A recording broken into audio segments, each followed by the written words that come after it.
อนุโมทนาคาถาเจอเล็กน้อยเนาะนามาธุรัตนาตยัสสะขอความนอบน้อมของข้าพระเจ้าจงมีแด่พระรัตนตรัย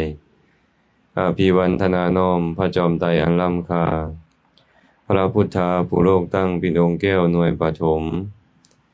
อภิวาทกราบก้มพระธรรมทรงผ่องใสเลิศวิไลงามงดดังสุรีแยงพื้นผู้เป็นพื้นหน้าบุญล้นพระสังโฆองค์เอกวันธนานพไวขมาก้มกราบการขอถวายความเคารพครูบาอาจารย์พระสงฆ์สมณีทุกองค์ขอการกล่าวพระกิณกสารธรรมจากเล็กน้อยขอความสุขความเจริญจงบังเกิดมีแก่ญาติธรรมเมื่อสุขสุคนที่ได้สละเวลามาร่วมกันจัดแจงข้าวปลาอาหารวันข่าวถวายแก่คณะพระเจ้าประสงค์ในมื้อนี้ลำดับต่อไปพวกเขาร่วมกันฟังธรรมด้วยความเคารพปะหูนังวัตถายาสัพพัญโยคารมาวาสังมาตรังปิตรังปุเพรตินทิวามาตันทิโตปุเชติสหธรรมเมนะปุเพกตมนุสรัง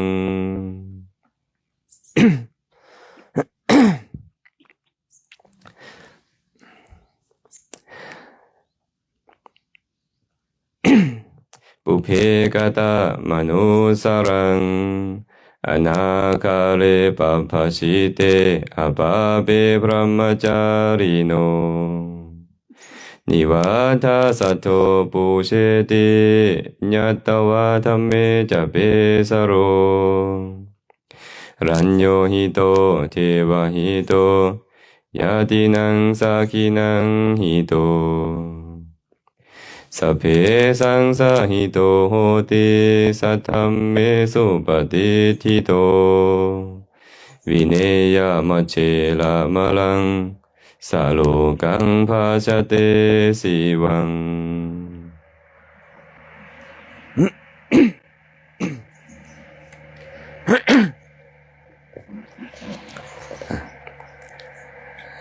คาถานี้พระสัมมาสัมพุทธเจ้าได้ตรัสไว้ที่คัมภีร์อังคุตตรนิกาย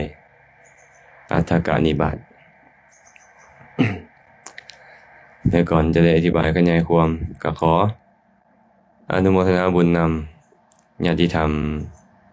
ที่ได้มาร่วมกันประพฤติศีลปฏิบัติธรรมเพื่อฉลองบัตรใหม่ของพวกเรามื้อนี้ก็ได้อาศัยญาติธรรมทางหนองบกเนาะมาเป็นเจ้าภาพถวายภัตตาหารวันข่าวแก่คณะพระเจ้าประสงค์แล้วก็ได้ยินว่าเป็นวันเกิดไม่ข่าวนางผมว่าแต่มากระถามอยู่วันเกิดยังมีวันเกิดอยู่บ่ไม่ข่าวนางนี่ก็ได้ถ้าแต่วันตายบ่อะไรอย่างนี้ วันคล้ายวันเกิดเนาะมาแล้วเลิกถึงวันคล้ายวันเกิดก็อยากจะได้บุญวันเกิดเฮานึกถึงอย่างวันเกิดนึกถึงแม่เนาะนึกถึงพ่อถึงแม่นั่นแหละเป็นผู้ให้กำเนิดเฮาก็ได้ใส่มือที่สำคัญนี้เป็นเหตุให้ตัวเองได้เจริญกุศลกันก็ขออนุโมทนาบุญนำทางญาติธรรมหนองบกและก็ทางแม่ขาวนางและก็ญาติธรรมอื่นๆที่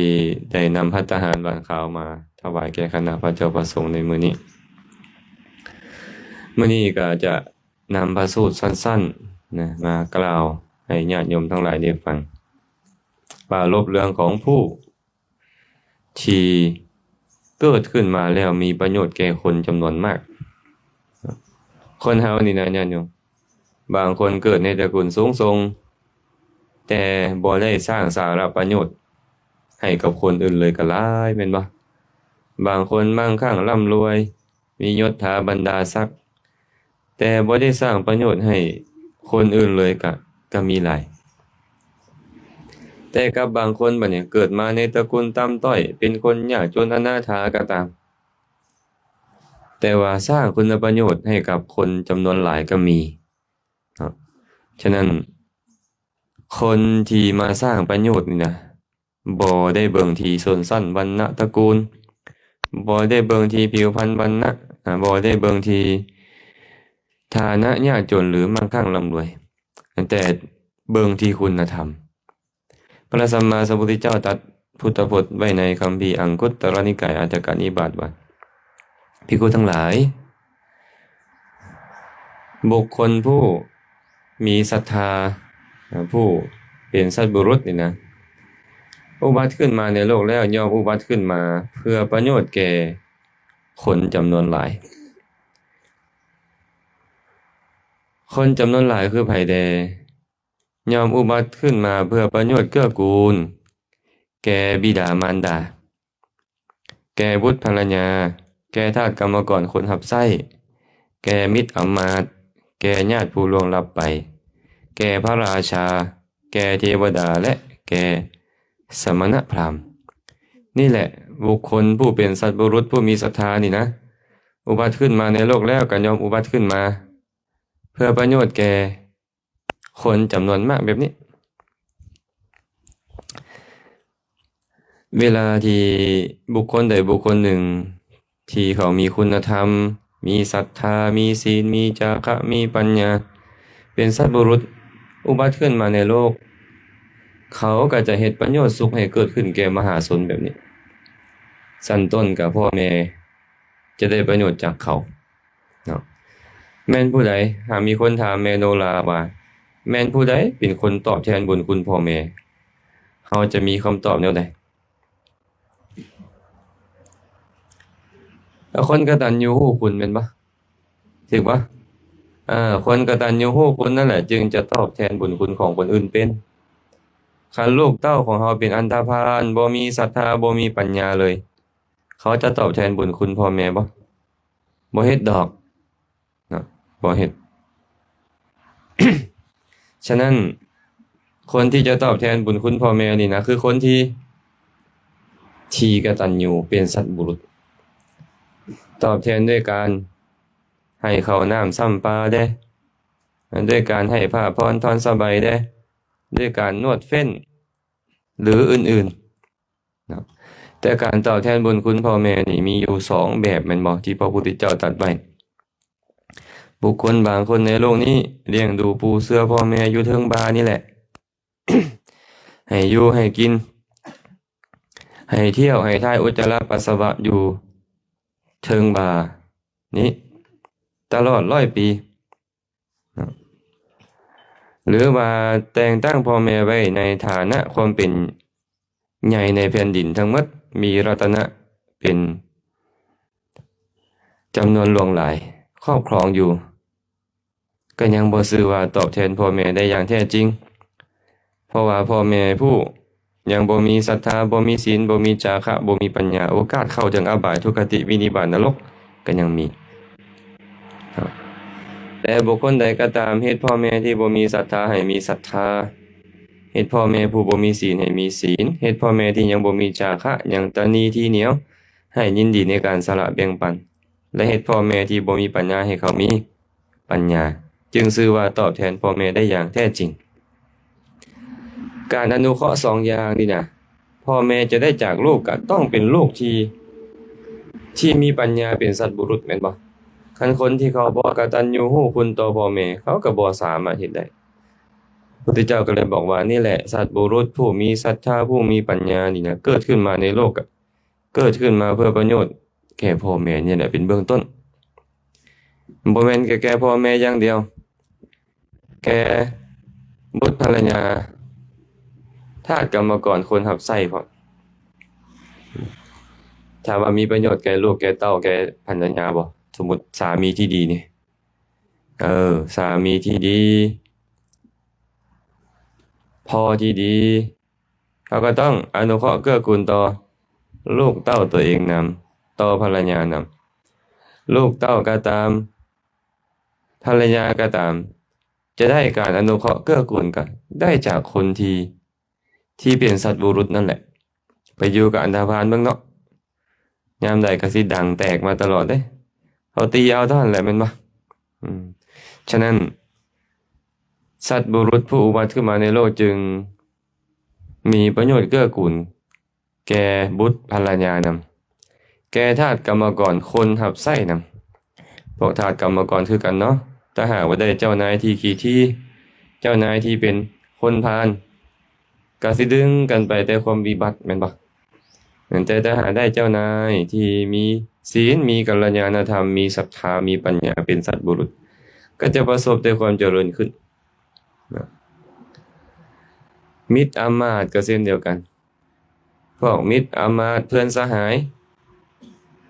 ก็จะได้รับประโยชน์เกื้อกูลจากบุคคลผู้เป็นสัตบุรุษนี้เช่นเดียวกันหมู่พวกเพื่อนฝูงนี่นะ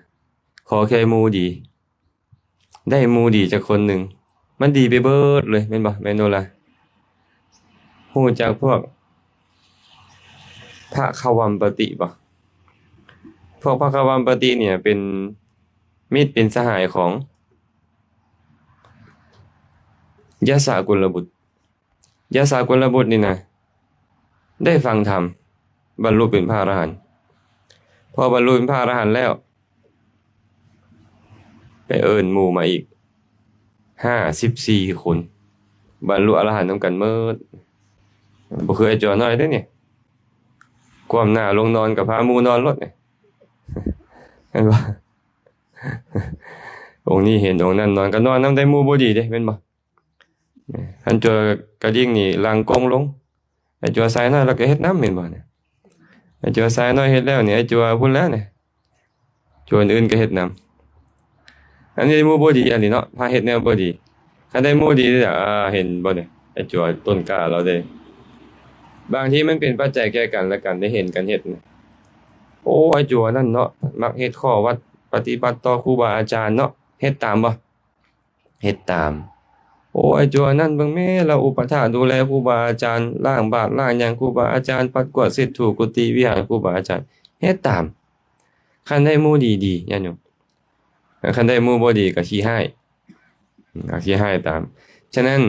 บุคคลผู้เป็นสัตบุรุษนี่นะย่อมมีประโยชน์เกื้อกูลต่อมิตรสหายนำบ่ดีปานใดก็ดึงเอาพระพุทธเจ้าของพวกเราเนาะในอดีตชาติเพิ่นหั่นน่ะเสวยชาติเป็นโชติปาละเป็นหมู่กับคติกาละสร้างเหมาะ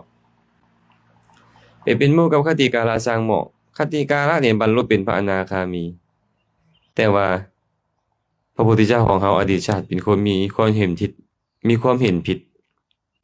ขนาดว่าสังสมบารมีมาขนาดนี้เนาะ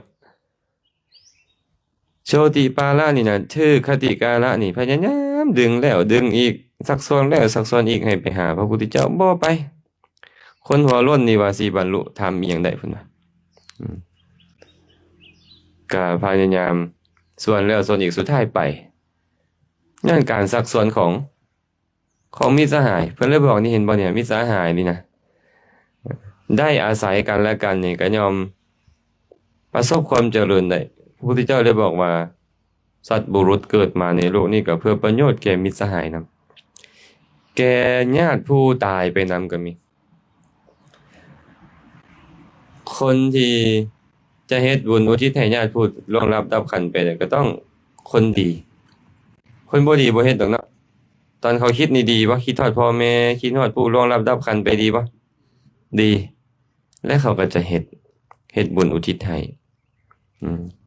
บางทีนี่โอ้ยถ้าแล้วถ้าอีกถ้าแล้วถ้าอีกก็บ่มีผู้ใดคิดฮอดเห็นบ่เปรตพระเจ้าพิมพิสารน่ะเปรตญาติพระเจ้าพิมพิสารรอท่ามา91กับกว่าจะมาพ่อพระเจ้าพิมพิสารนี่ครับจะค่อยได้อนุโมทนาส่วนบุญนำเราจะค่อยพ้นจากทุกข์ญาติผู้ตายก็เป็นแบบนี้แหละ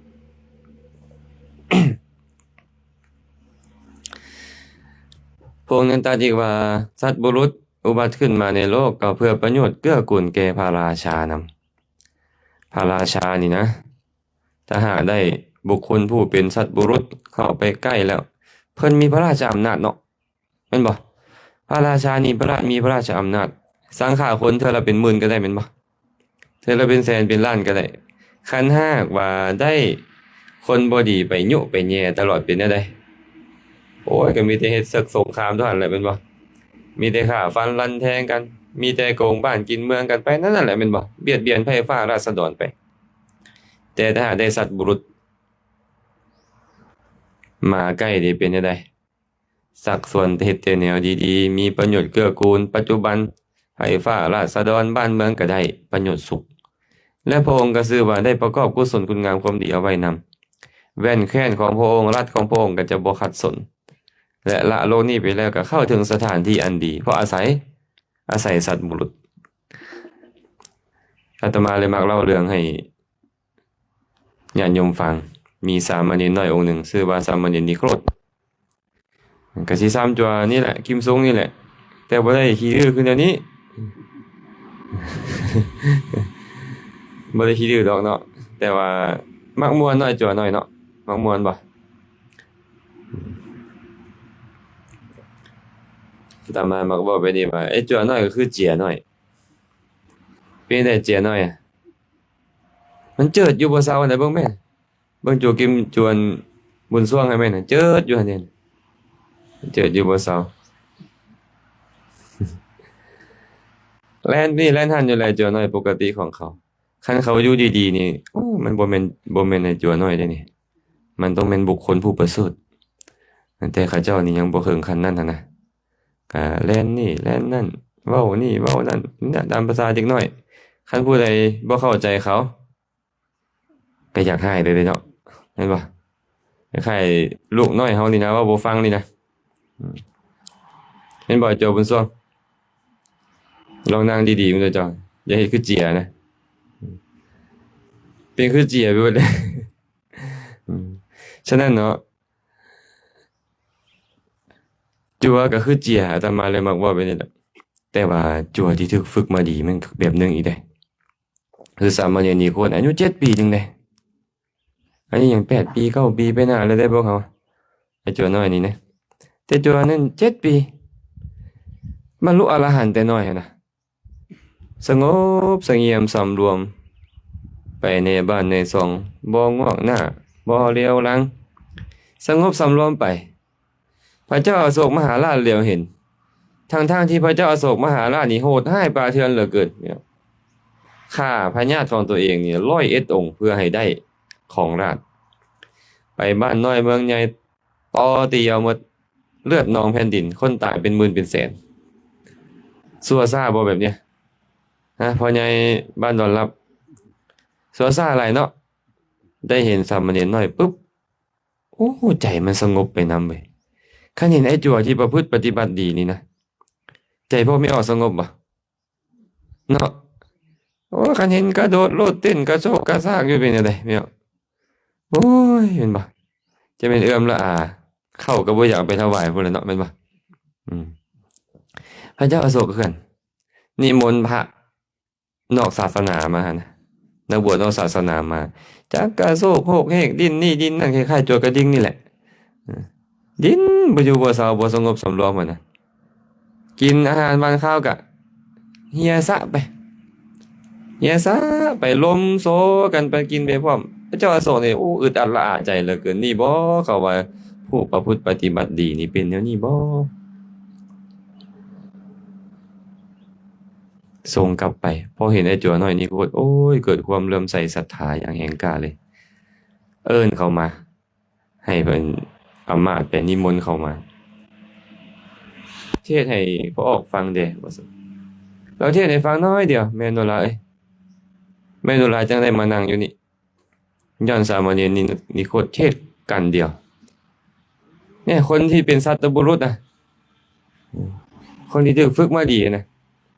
เทศกันเดียวเองพระเจ้าอโศกมหาราชเลื่อมใสศรัทธาประกาศศาสนาออกไปเบิดเลยทั่วประเทศอินเดียสมัยนั้นทรงศาสนาเข้ามาไทยมาลาวมาพม่านี่ทรงไปประเทศศรีลังกาทรงไปปากีสถานทรงไปที่ที่เป็นทรงไปเบิดเลยย้อนสามเณรน้อยองค์เดียวเห็นบ่นี่แม่นบ่ล่ะเป็นประโยชน์เกื้อกูลแก่พระราชาบ่แม่นแต่แก่พระราชาเด้จนมาฮอดทางศาสนาพุทธเข้ามาประเทศลาวย้อนจั่วน้อยองค์เดียวอาจารย์ครูบาอาจารย์นี่นะเฮาสามารถดูแลเขาเจ้าได้นะไอ้จั่วน้อยนี่นะเขาก็จะเป็นคนดีได้เขาหน่อยคันเฮาปล่อยปละละเลยเขาปล่อยให้เขาหักเหตุหักไปบ่ห้ามปรามในสิ่งที่บ่ดีเลยบ่แนะนำในสิ่งที่ดีเลยนี่มันก็บ่ได้ประโยชน์เนาะมันก็บ่ได้ประโยชน์คันเฮาพยายามดูแลเขา อบรมเขาบ่มสอนเขาห้ามในสิ่งที่ควรห้ามให้เฮ็ดในสิ่งที่ควรเฮ็ดเนี่ยเขาก็จะเป็นผู้ที่สืบทอดศาสนานั่นแหละแล้วก็บ่แน่ดอกเขามีบุญญาบารมีก็จะเฮ็ดคือพระเจ้าอโศกได้รับจากสามเณรนีโคตนี่แหละแม่นบ่หลังจากนั้นมาพระเจ้าอโศกมหาราชนี่ทิ่มความบ่ดีทั้งหมดเลยแม่นบ่ทิ่มความเห็นผิดพร้อมเบื้องต้นน่ะส่งศาสนาออกไปประเทศศรีลังกามาสุวรรณภูมิมาโอ้ยศาสนาออกไปทั่วโลกก็ย้อนว่ามีสัตว์บุรุษคนเดียวคือสามเณรน้อยเฮาจะประมาทเขาเด้อไอ้ตัวน้อยนี่ก็ได้โอ้ยเป็นตาฮักเนาะเอามือบีบๆแก้มเล่นก็บ่ได้เด้พระพุทธเจ้าบอกแล้วเด้เนาะสิ่งที่บุคคลดูหมิ่น4ประการน่ะแม่นบ่แม้แต่ไอ้ตัวน้อยคือกันแหละเอาแล้วตอนนี้เราอาจจะมักแต้มลายใส่มือเราเล่นซื่อๆดอกแต่บ่แน่ในอนาคตนั่นน่ะได้ฝึกอบรมบ่มสอนจากครูบาอาจารย์แล้วเขาอาจจะเป็นนักปราชญ์อาจารย์ในอนาคตช่วยเผยแพร่ศาสนาก็เป็นไปได้เด้นะพระพุทธเจ้าก็เลยบอกว่านี่แหละสัตว์บุรุษนี่นะอุบัติขึ้นมาในโลกอะเพื่อประโยชน์เกื้อกูลแก่พระราชานะและแก่เทวดาทั้งหลายนะเทวดาก็ยังได้ประโยชน์สัตว์บุรุษเกิดขึ้นมาในโลกอะคือพวกเฮาเนี่ยแหละนี่นะไปเฮ็ดบุญกุศลอยู่บนใดก็ตามแบ่งบุญให้บ่แบ่งบุญให้อุทิศให้เขาได้อนุโมทนาบุญนำเขาก็ได้กุศลนำพวกเฮายศของเขาก็สูงขึ้นไปก็เป็นปัจจัยให้เขานี่ได้ประโยชน์สุขนำคันคนพาลเฮ็ดบ่แบบนี้บ่เฮ็ดคนพาลบ่เฮ็ดสุดท้ายนี่ล่ะสัตว์บุรุษอุบัติขึ้นมาในโลกก็จะเกิดประโยชน์แก่สมณพราหมณ์ทั้งหลายนำครูบาอาจารย์พระสงฆ์สามเณรนักบวชทั้งหลายก็ได้ประโยชน์นำถ้าหากว่าคฤหัสถ์ญาติโยมเขาบ่มีศรัทธาเป็นคนพาลขึ้นมาเขาที่สนใจบ่นำครูบาอาจารย์พระสงฆ์สามเณรในสมณพราหมณ์ทั้งหลายบ่มีดอกแม่นบ่มีก็ย้อนว่าพวกเขามีความรู้มีความเข้าใจเป็นคนที่มีสติมีปัญญาเข้าใจว่าอันใดเป็นคุณเป็นโทษแล้วเขาจึงประกอบประโยชน์เกื้อกูลแก่สมณะก็เบิ่งแต่แม่พวกเขาพยายามเฮ็ดนี่รักษาศาสนานี่นะไปดูแลครูบาอาจารย์ดีเป็นบ่บางวัดบางบ่อนนี่บ่ต้องเฮ็ดหยังเลยพาเข้านี่บ่อึดอาหารบางคาวบ่อึดแนวอำนวยความสะดวกบ่อึดแม่นบ่ย้อนหยังนี่ย้อนญาติโยมเขาเป็นสัตว์บุรุษกันมีปัญญาเห็นคุณเห็นโทษแล้วก็พยายามดูแลสมณพราหมณ์ทั้งหลายสมณพราหมณ์ก็เลยได้ประโยชน์เกื้อกูลจากสัตว์บุรุษทั้งหลายเหล่านั้นก็อยู่ดีประพฤติปฏิบัติได้ดีคนควรในกิจของสมณพราหมณ์ได้ดียิ่งขึ้นนี่แหละพระพุทธเจ้าบอกว่าสัตว์บุรุษอุบัติขึ้นมาในโลกก็อุบัติขึ้นมาเพื่อประโยชน์เหล่านี้เนาะมีประโยชน์เกื้อกูลเกิดมาเพื่อประโยชน์เพื่อเกื้อกูลเพื่อความสุขแก่มหาชนเป็นธรรมดาแล้วก็ได้สรุปคาถาที่อาตมาสวดให้ฟังนั่นแหละพหูนางวัตตาอัฏฐายะสัพปัญโยคารมาวสัง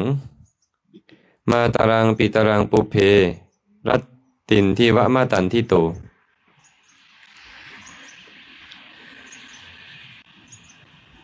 บูเชติสหธรรมเมนะปุเพกตะมนุสรังอนาคาเรปภชิเตอปาเปพรหมจาริโนนิวัฏสัทโธปูเชติยัตตวาธัมเมจะเปสโรรัญโยหิโตเทวหิโตยาตินังสะหินังหิโตสัพเพสังสะหิโตโหติสัทธัมเมสุปฏิทิโตวิเนยมัจเฉละมะลังสะโลกังพระชะเตสีวังแปลว่าสัตบุรุษผู้มีปัญญาอยู่ครองเฮือนยอมเป็นไปเพื่อประโยชน์เกื้อกูลแก่มหาชนเบื้องต้นเขายอมมีประโยชน์เกื้อกูลต่อมารดาบิดาก่อนเขาเป็นคนบ่เกียจคร้านมีความขยันหมั่นเพียรตลอดเวลและคืนรัตตินที่วะมาตันทิโตนี่นะยอมบูชาเชิงบรรพชิตผู้บ่มีเฮือนผู้ปราศจากกรรมซัวผู้ประพฤติพรหมจรรย์ด้วยธรรม ประพฤติแบบนี้ เมื่อมาระลึกถึงอยู่แบบนี้ก็เฮ็ดดีความดีต่อพ่อต่อแม่ต่อสมณพราหมณ์ทั้งหลายเขาเป็นผู้มีศรัทธาตั้งมั่นนิวัฏสัทโธแปลว่าผู้มีศรัทธาตั้งมั่นยัตตวาธัมเมจะเปสโลเป็นผู้ยินดีพอใจในศีลมีศีลเป็นที่ฮักฮู้แจ้งธรรมแล้วย่อมประกอบประโยชน์เกื้อกูลแก่พระราชารัญโยหิโตแปลว่าแก่พระราชาเทวหิโตแก่เทวดาทั้งหลายเพราะญาตินางสกินางหิโตประกอบประโยชน์เกื้อกูลแก่ญาติพี่น้องทั้งหลายแก่มิตรสหายทั้งหลายนำสัพเพสังสหิโตโหติสัทธัมเมสุปฏิทิโตเขาเป็นผู้ตั้งอยู่ในธรรมยอมประกอบประโยชน์เกื้อกูลแก่ชนทั้งหมดทั้งมวลวินิยมัชเฉระมะลังสะโลกังพัชเตสิวังบุคคลนั้นเป็นผู้ถอนมลทินคือความพีทีออกเสียแล้วเป็นผู้ปราศจากความพีทียอมเข้าถึงหรือยอมเสพโลกอันเกษมคือสวรรค์สัตว์บุรุษบุคคลใดก็ตามเด้อมีปัญญาอยู่ครองเฮือนมีศรัทธาเป็นผู้พอใจในศีลเป็นผู้ยินดีพอใจในศีลมาละเลิกถึงว่าพ่อแม่มีคุณต่อเฮาเขายอมประกอบประโยชน์เกื้อกูลต่อพ่อแม่ประกอบประโยชน์เกื้อกูลต่อสมณพราหมณ์ทั้งหลายผู้บ่มีเฮือนคือพ่อครูบาอาจารย์นี่มีเฮือนบ่เนี่ยบ่มีเฮือนเนาะไปอยู่เฮือนเขาได้เนี่ยญาติโยมก็เฮ็ดถวายแก่สงฆ์พุ่นน่ะบ่แม่นของครูบาอาจารย์ดอกครูบาอาจารย์ก็ได้มาใส่สอยเอิ้นว่าอานาคาริกผู้บ่มีเฮือนอยู่ตามซุ้มหกกกไม้บ่อยู่ตามป่าตามเขาบ่ตามหอกซอกลืบเขานั่นแหละค่ะเขาเฮ็ดกุฏิถวายก็อยู่ก็ตามแต่ที่เขามีศรัทธาเอิ้นว่าผู้บ่มีเฮือนอานาคาเรปภชิเตบรรพชิตผู้บ่มีเฮือนอาปาเปบ่มีบาปพรหมจาริโนผู้ประพฤติพรหมจรรย์คนสาลาดมีปัญญายอมประกอบประโยชน์เกื้อกูลบูชาทานเหล่านี้เพิ่นว่าปูเชติคือบูชาที่ใดบูชานี่นะนำเข้าน้ำซ้ำปลาผ้าพรทอนสบายบ่สัตว์ปัจจัยที่อยู่อาศัยเป็นต้นเข้าไปหาบูชาหรือแม้แต่การประคองอัญชลีนอบน้อมอยู่ก็ว่าบูชาได้ในลักษณะหนึ่งนะผู้มีศรัทธาตั้งมั่นดีแล้วฮู้แจ้งธรรมแล้วฮู้แจ้งว่าอันนี้เป็นคุณเป็นโทษอันนี้เป็นบุญเป็นบาปเขาก็เฮ็ดแต่คุณทิ่มโทษไปนะยอมประกอบประโยชน์เกื้อกูลแก่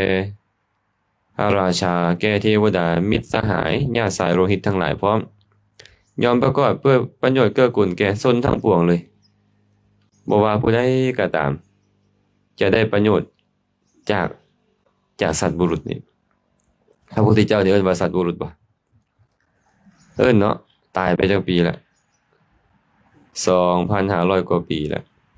แต่ว่าประโยชน์เกื้อกูลยังมาฮอดเฮาบ่ยังมาฮอดเบิ่งดูนี่นะและฮอดแต่เฮาบ่แม่นเทวดาและมนุษย์ทุกทั่วหน้าแม่นบ่ได้ประโยชน์เกื้อกูลจากเพิ่นย้อนเพิ่นเป็นหยังเพิ่นเป็นสัตว์บุรุษและเป็นสัตว์บุรุษผู้ประเสริฐที่สุดในโลก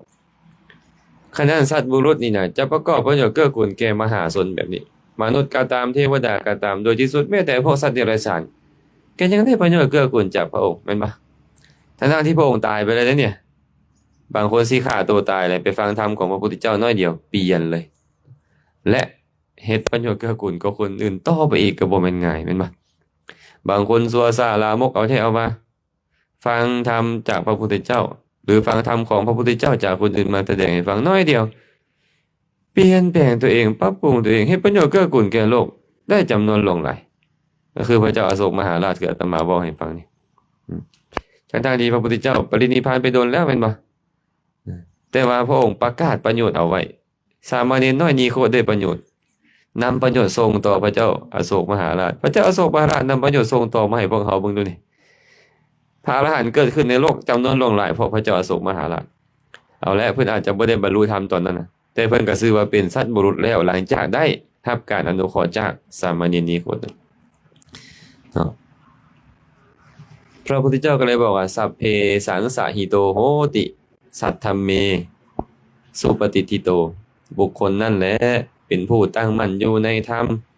ประกอบประโยชน์เกื้อกูลแก่ชนทั้งปวงทั้งหมดทั้งมวลวิเนยมัชเฉรมลังเขาถอนมนทินคือความขี้ถี่ได้แล้วคนขี้ถี่บ่มาให้ทานมื้อนี้เนี่ยแม่นบ่ล่ะแก้วแก้วขี้ถี่บ่นี่มาให้ทานมื้อนี้บ่ต้องถอนมนทินคือความขี้ถี่ออกเสียได้แล้วสะโลกังพระชะเตสิวังเขายอมเสพโลกอันเกษมคือสวรรค์ตายไปแล้วก็ไปเกิดในสวรรค์หรือมาเกิดเป็นมนุษย์ก็เป็นคนมั่งคั่งร่ำรวยมีโภคสมบัติหลายเครื่องอำนวยความสะดวกเพียบพร้อมการจะเจริญกุศลต่อมันก็ง่ายขึ้นแม่นบ่มันก็ง่ายขึ้นย้อนหยังนี่ย้อนตัวเองเป็นสัตว์บุรุษอะแต่ว่าอยู่ซื่อๆแล้วเป็นบ่สัตว์บุรุษเนี่ยฮะบ่มันต้องไปคบสัตว์บุรุษเจ้าอยากเป็นคนแบบใดเจ้าก็ต้องไปคบคนแบบนั้นอยากเป็นขโมยบ่ล่ะไปหาขโมยอยากเป็นคนมีศรัทธาไปหาคนมีศรัทธาอยากเป็นคนมีศีลไปหาคนมีศีลอยากเป็นคนมีจาคะไปหาคนมีจาคะอยากมีปัญญาไปหาคนมีปัญญาคันเจ้าเข้าไปคบคนแบบใดเจ้าจะเป็นแบบนั้นฉะนั้นเราก็ต้องอาศัยการคบเนาะถ้าเราอยากเป็นสัตว์บุรุษเราก็ต้องไปคบสัตว์บุรุษผู้มีปัญญาทั้งหลายเขาเองก็จะเป็นสัตว์บุรุษเมื่อเป็นสัตว์บุรุษแล้วก็จะสามารถประกอบประโยชน์เกื้อกูลแก่คนอื่นอีกได้จำนวนหลงหลายและมื้อนี้ก็ขออนุโมทนาบุญนำญาติโยมเมื่อสุขสุคนจากหนองบกก็ตามแม่ขาวนางก็ตามหรือคนอื่นๆก็ตามที่มาร่วมอกร่วมใจกันหุงหาข้าวปลาอาหารถวายแก่ครูบาอาจารย์ในมื้อนี้ก็ขอให้บุญกุศลนี้จงเป็นปัจจัยอำนวยไว้ใส่ให้ทุกคนทุกท่านจงได้ประสบพบเจอแต่ความสุขปราศจากทุกข์ทั้งปวงปรารถนาสิ่งหนึ่งประการใดอันเป็นไปในทางที่ชอบประกอบด้วยธรรมแล้วก็ขอให้ความปรารถนาของทุกคนทุกท่านจงสำเร็จโดยทั่วกันเทอญ